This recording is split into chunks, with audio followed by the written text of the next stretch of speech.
aujourd'hui, l'objectif de notre masterclass, c'est de vous présenter la réflexologie combinée.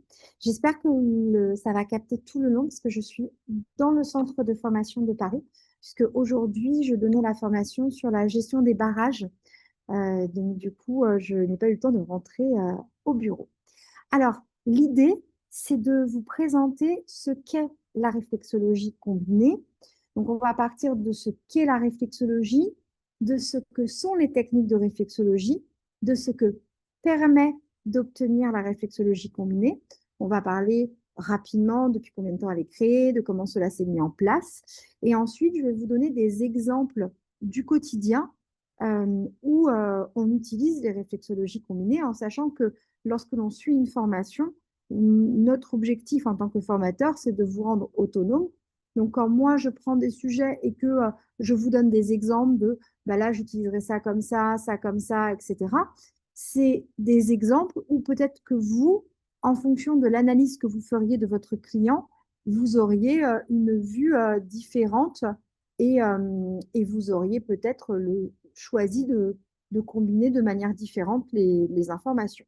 Et donc ensuite, pour les personnes qui sont intéressées par la formation, je vous parlerai des différentes possibilités d'accès à la formation pour pouvoir y accéder soit en formation initiale, soit une fois que vous êtes déjà installé. Allez, c'est parti. Alors, qu'est-ce que la réflexologie? Déjà pour commencer. Donc, la réflexologie, c'est le principe, enfin, c'est pas un principe, c'est une hypothèse de travail qui consiste à dire que l'on va venir travailler sur les endroits où nous avons le plus grand nombre de terminaisons nerveuses, qui peuvent être, on va le voir après, les mains, les pieds, le visage, les oreilles, que en venant créer des stimulations qui peuvent être manuelles, c'est-à-dire faites avec vos doigts, qui peuvent être faites de manière mécanique avec des outils de stimulation, comme des petites roulettes, des petits bâtons, qui peuvent être faites également avec des outils électriques. Par exemple, dans la formation, je vous apprends à utiliser le Premio 20, qui peuvent être faites également avec des stimulations laser, comme le Premio 32, ou qui peuvent être faites également de manière thermique, donc soit de la moxibustion naturelle, parce que nous, on n'enseigne pas la moxibustion naturelle au centre de formation, soit de la moxibustion électronique, ce qui est l'équivalent du Premio 10. Donc, l'hypothèse part du principe que sur les endroits où vous avez le plus grand nombre de terminaisons nerveuses, il y a la représentation de certaines parties de votre corps, de certaines fonctions de votre corps et de certaines émotions. En venant stimuler les récepteurs épidermiques, on va utiliser le système nerveux périphérique pour emmener une information depuis les endroits où il y a le plus grand nombre de terminaisons nerveuses jusqu'au système nerveux central, afin que le système nerveux central et le système hormonal fassent ensemble leur travail autonome de régulation des fonctions du corps en potentialisant vos ressources pour vous permettre de retrouver équilibre et mieux-être. L'avantage des techniques de réflexologie, c'est que si elles sont bien pratiquées, elles vous permettent d'avoir très rapidement une relaxation et une détente, et elles permettent d'aider le corps à retrouver cet équilibre, ce bien-être et cet état émotionnel satisfaisant qui vous permet de vous sentir bien. Et l'avantage aussi, c'est que si elles ne sont pas bien pratiquées, ces techniques de réflexologie ne peuvent pas créer quelque chose qui n'existe pas dans le corps. L'idée, c'est vraiment de venir optimiser la capacité naturelle de votre corps à tendre vers son équilibre. Pour cela, parfois, on peut venir directement travailler sur la demande faite par notre client. Parfois, on va, dans l'analyse, dans le questionnement de départ que nous allons faire, qu'on appelle le bilan réflexe en lien avec la réflexologie, comprendre que pour résoudre la demande de notre client, nous allons devoir peut-être aider le corps à être moins fatigué, aider le corps à gérer des émotions, et que l'on va comme ça, petit à petit, comprendre comment le corps en est arrivé au dérèglement fonctionnel pour lequel la personne est venue nous voir, et soit directement trouver un protocole d'action qui va pouvoir l'aider rapidement à retrouver son bien-être, soit choisir en amont de pouvoir euh, créer une situation optimum pour que son corps puisse ensuite faire le travail. On parle souvent de barrage, c'est-à-dire de comprendre ce qui pourrait empêcher le résultat de votre séance de toucher l'objectif visé. Les barrages les plus connus sont la fatigue, sont les émotions. On a également les barrages physiques comme les cicatrices, les grains de beauté en surface, les tatouages. L'idée, c'est de apprendre à bien questionner notre client pour comprendre comment lui fonctionne, comment ou pourquoi il dysfonctionne, et de lui proposer un système de régulation. Comme je vous disais préalablement, la réflexologie, en fait, permet de venir travailler sur les endroits où vous avez le plus grand nombre de terminaisons nerveuses. Je dirais de manière historique et par la norme de prestation de service, la norme AFNOR de prestation de service du réflexologue qui est éditée depuis le mois de juillet, la réflexologie plantaire est la technique la plus répandue et dans l'enseignement est le tronc de base vers lequel on va vous former pour vous permettre de valider le métier de réflexologue. Mais ce n'est pas parce que historiquement la réflexologie plantaire est la plus ancienne et la plus connue et que historiquement et que du coup ça en fait la technique que nous vous enseignons en priorité, qu'il n'existe que la réflexologie plantaire. Parce que le monde de la réflexologie, c'est de venir travailler sur les pieds, et on parle de réflexologie plantaire, sur les mains, on parle de réflexologie palmaire, sur le visage, on parle de réflexologie faciale, et si on prend le nom original de la méthode qui est vietnamien, on parle de Dien Shan. Sur les oreilles, et on parlera de réflexologie auriculaire. Sur le corps, il y a des zones sur le dos notamment, et on parle de réflexologie corporelle. C'est également connu, mais je trouve réducteur de dire réflexologie dorsale. Et on a également des techniques qui ne sont pas des techniques de travail, mais des techniques d'observation. Il y a notamment la lecture réflexe de l'iris, qui est également connue sous le nom iridologie. Et il y a une lecture réflexe de la langue qui est différente de celle que l'on utilise en médecine traditionnelle chinoise, mais qui est très peu utilisée.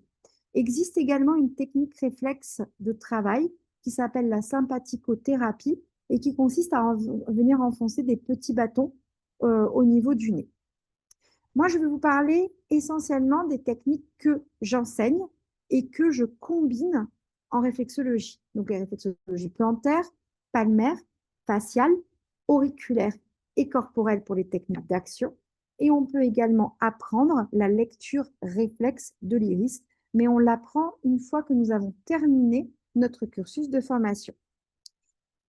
L'idée de départ, c'était de pouvoir, tout au début, moi, je travaillais comme réflexologue plantaire et très rapidement, j'ai eu la chance de devenir assistante de formation au sein de l'Institut international de réflexologie, l'IIR. Malgré le fait que j'enseignais donc du coup de la réflexologie plantaire et de la réflexologie palmaire, j'étais intéressée par tout ce qui existait dans le monde de la réflexologie et j'ai eu la chance de pouvoir partir vivre au Vietnam et d'être formée par le professeur Bui Coc Cho en réflexologie faciale et de devenir également son formateur agréé en tout début 2007.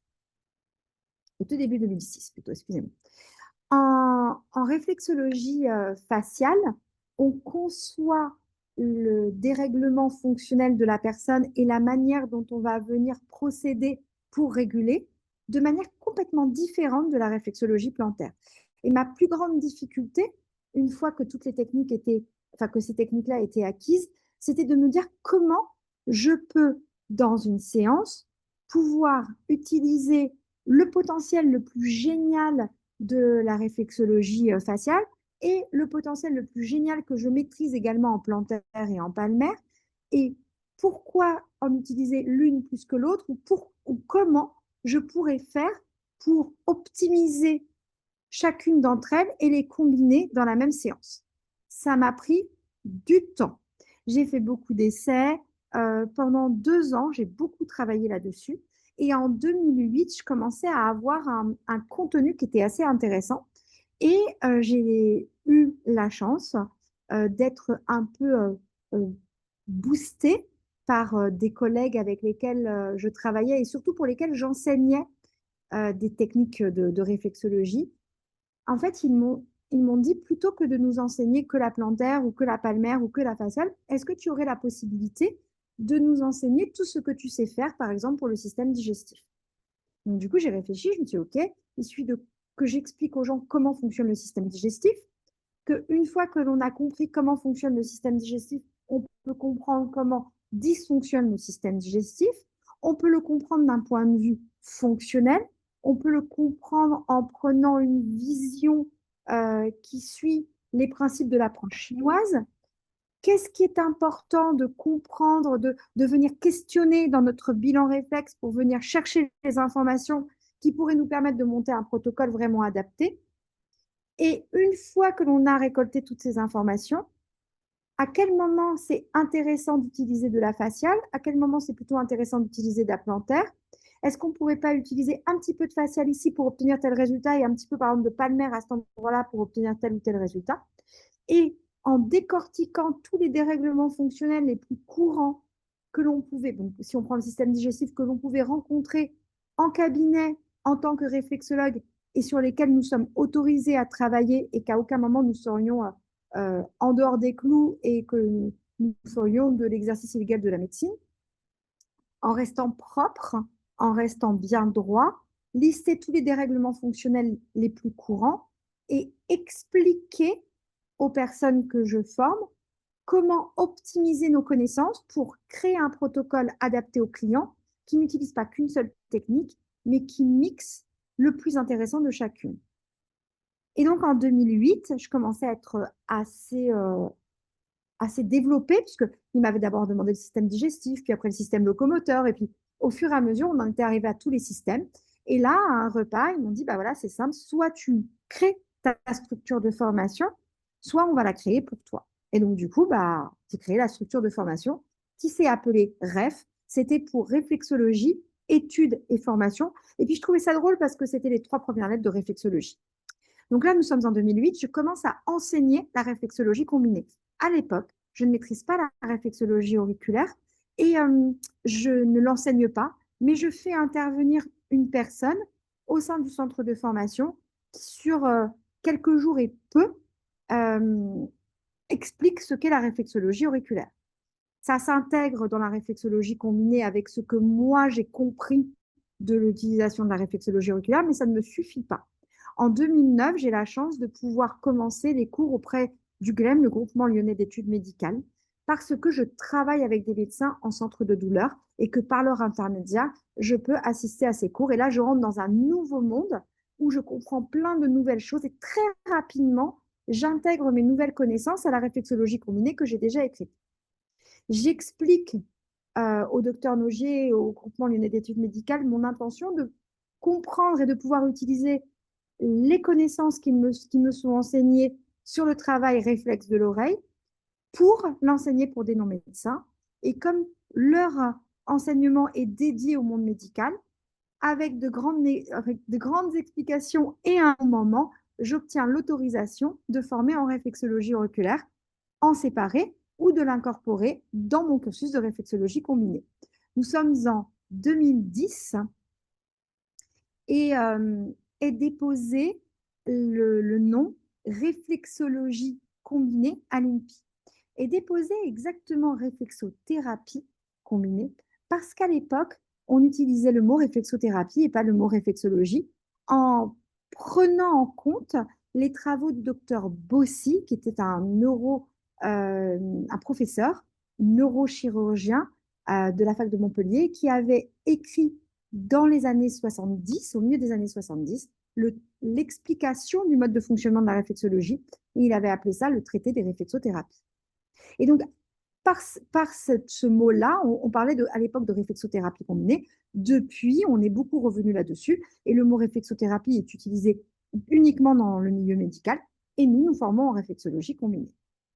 À partir de 2010, j'avais donc un cours beaucoup plus complet. Et au fur et à mesure des années, et surtout de mes apprentissages et de mes expériences en cabinet et dans différentes structures médicalisées, j'ai petit à petit continué à améliorer. Et encore aujourd'hui, je continue à améliorer les cours de réflexologie combinée.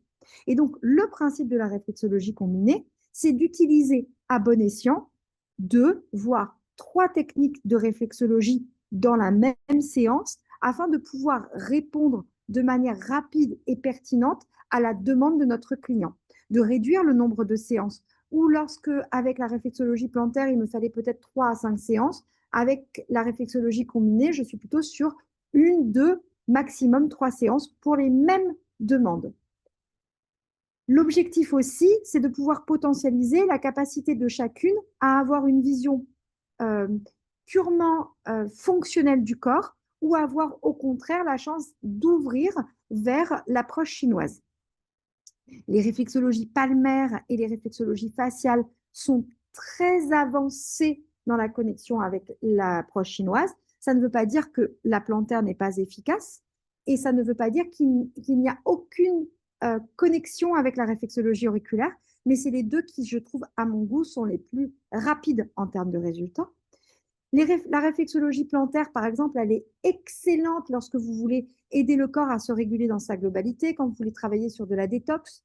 Elle est aussi très intéressante pour le travail de la posture, pour les états émotionnels qui sont très ancrés, les angoisses, les choses qui sont profondes. La réflexologie palmaire, par exemple, elle est redoutable pour travailler, pour calmer les enfants. Elle est redoutable pour vous aider à vous endormir et calmer les pleurs aussi chez les enfants.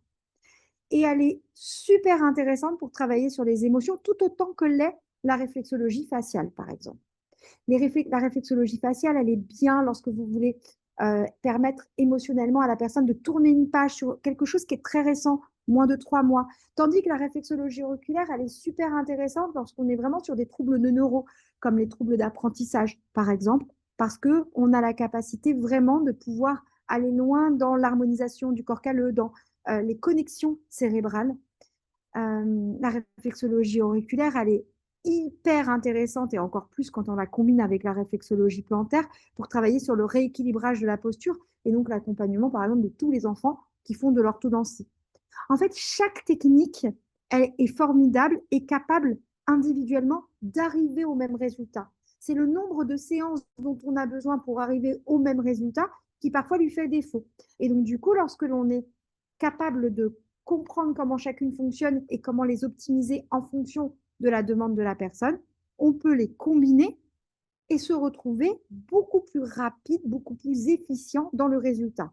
L'idée, c'est pas regarder tout ce que je sais faire, c'est surtout apprendre à faire le bilan réflexe. Lorsqu'on est en formation, on va passer beaucoup de temps à s'entraîner, à décortiquer ce qu'est un bilan réflexe, quelles sont les questions que l'on pose, à quoi nous servent les réponses, et apprendre à les utiliser pour pouvoir, avec vraiment, on accueille des personnes de l'extérieur, on l'a fait aujourd'hui, on va encore le faire demain, on accueille des personnes de l'extérieur pour faire des prises en charge en cas réel. On se met en situation, on interroge. En tant que formateur, on écoute la manière dont les apprenants interrogent, comment ils utilisent les informations. On les aide si jamais ils ont oublié de poser des questions. On les aide à interpréter les réponses et on écoute comment ils mettraient en place le protocole.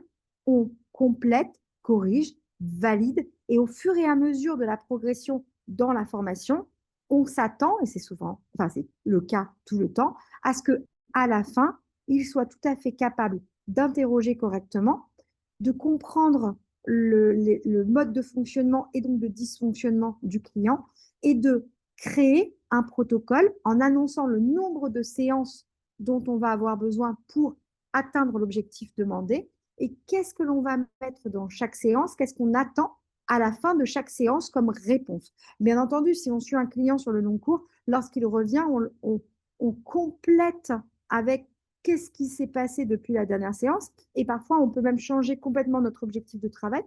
Et puis sinon, l'important, c'est d'avoir une ligne de conduite et de savoir vers où on veut amener la personne et comment on va faire pour y arriver. Ça, c'est la réflexologie combinée, donc créée à partir de 2008 et déposée en 2010. Donc, du coup, on va les utiliser, par exemple, pour de la douleur diagnostiquée, pour de la fatigue physique, pour des troubles du sommeil, pour des émotions, pour des dérèglements fonctionnels. Par exemple, vous venez me voir pour une douleur au genou qui est suite à un chef tyrannique. Eh bien, par exemple, je pourrais décider d'utiliser la réflexologie auriculaire pour travailler sur votre genou, parce que les réflexologies auriculaires et faciales donnent des résultats très rapides.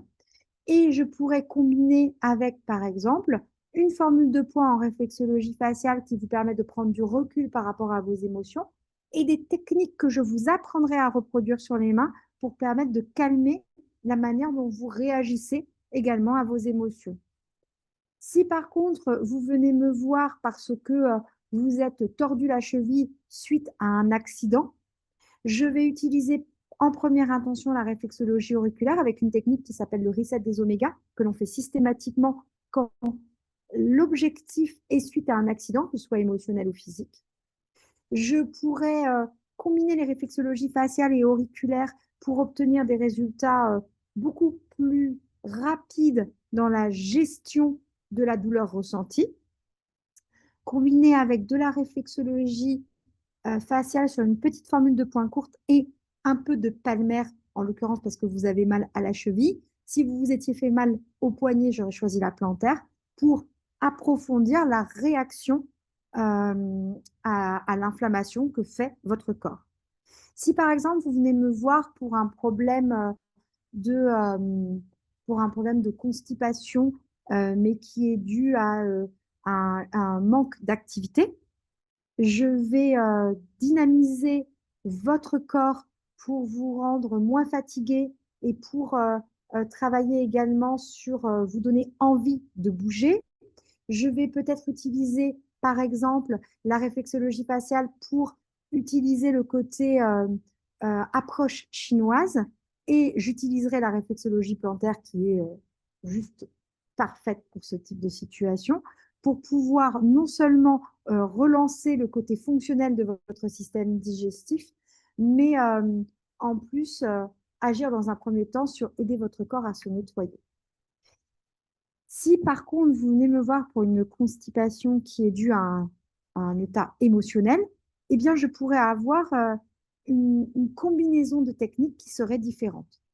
L'idée, c'est de comprendre que derrière chaque individu, il y a une manière d'être arrivé au dérèglement fonctionnel pour lequel la personne vient vous voir et il y a un protocole qui est le plus adapté pour répondre à sa demande.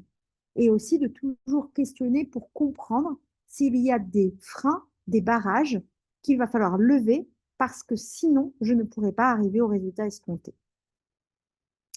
Voilà des exemples d'utilisation. C'est toujours court en une demi-heure pour moi de vous partager une passion sans aller trop loin dans les explications. Si jamais vous êtes intéressé par ce type de formation, il y a 3 façons de le faire. Soit, à ce jour, vous n'êtes absolument pas dans le milieu de l'accompagnement non médicamenteux et vous avez besoin de partir sur une première formation de reconversion. À ce moment-là, on vous forme sur ce qu'on appelle les formations initiales. On vous embarque avec nous sur 22 mois. Les 10 premiers mois vont être dédiés à la réflexologie plantaire parce que c'est le tronc commun de tous les centres de formation qui sont affiliés et reconnus par la Fédération française des réflexologues et qui sont créditeurs de la norme AFNOR. Donc, on vous forme, on utilise la réflexologie plantaire pour vous former à l'anatomie, à la physiologie, au dérèglement fonctionnel du corps, au questionnement, à l'installation, à la communication et du coup à la réflexologie plantaire. On vous valide au bout des 10 mois par un examen le métier des réflexologues plantaires. Vous pouvez choisir ou pas de vous installer. Et ensuite, on vous embarque sur l'apprentissage et l'acquisition avec le même niveau de connaissance qu'en réflexologie plantaire, des réflexologies faciales, palmaires et auriculaires, Puis, on vous apprend à les combiner pour être rapide et pertinent.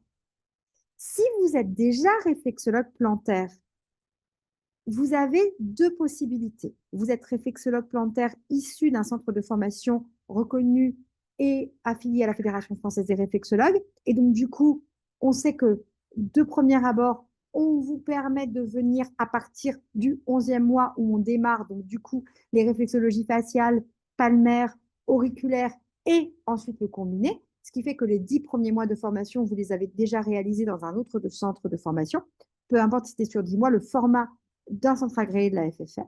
Si vous n'êtes pas d'un centre affilié reconnu par la FFR, on va faire un bilan avec vous de vos connaissances et on va les compléter de façon à vous faire valider non seulement le métier de réflexologue plantaire, mais c'est comme en fait, ça peut être une validation des acquis et un complément si nécessaire, de manière à vous valider non seulement la réflexologie plantaire, mais ensuite le métier d'expert en réflexologie combinée. Et si, donc ça c'est une formation du coup qui est sur 12 mois. Et si vous avez déjà, parce que vous avez été pioché à plein d'endroits, vous avez déjà toutes les connaissances en réflexologie plantaire, faciale, palmaire et auriculaire, mais que vous souhaitez apprendre la réflexologie combinée, on vous accueille sur la dernière partie de la formation, c'est-à-dire les 5 derniers mois des 22 mois pour ceux qui font expert en réflexologie combinée en formation initiale. Et on vous forme sur l'acquisition de tout ce dont on a besoin. On complète votre manière de questionner, enfin, on complète tout ce dont vous avez besoin.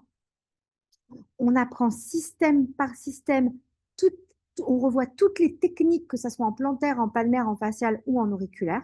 On voit tous les dérèglements fonctionnels par système et on vous apprend à devenir autonome pour créer vos propres protocoles. Ceux qui font le cursus sur 22 mois vont aller jusqu'à cette étape. Ceux qui arrivent après la réflexologie plantaire iront jusqu'à cette étape. Mais si vous avez déjà appris toutes les techniques de réflexologie, que ce soit auprès de nous ou ailleurs, on vous accompagne sur la dernière partie qui est le métier, donc du coup, de expert en réflexologie combinée que vous validerez comme ceux qui ont démarré 20 mois, enfin un peu moins de 20 mois avant vous, et vous deviendrez également expert en réflexologie combinée. Si jamais cela vous intéresse et que vous souhaitez en savoir plus, il vous suffit de me contacter au 06 06 65 64 31 ou de prendre rendez-vous directement sur le Calendly qui sera mis avec le replay de ce que je viens de vous raconter.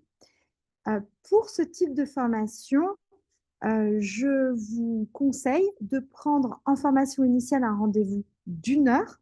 Et si vous voulez compléter votre formation, des rendez-vous de 30 minutes, afin de me laisser assez de temps pour vous expliquer en détail tout ce qui va vous arriver lorsque vous serez en formation avec nous et de nous assurer ensemble que notre programme pédagogique correspond à ce que vous souhaitez vivre et que l'objectif vers lequel on veut vous amener correspond exactement à ce que vous souhaitez obtenir également.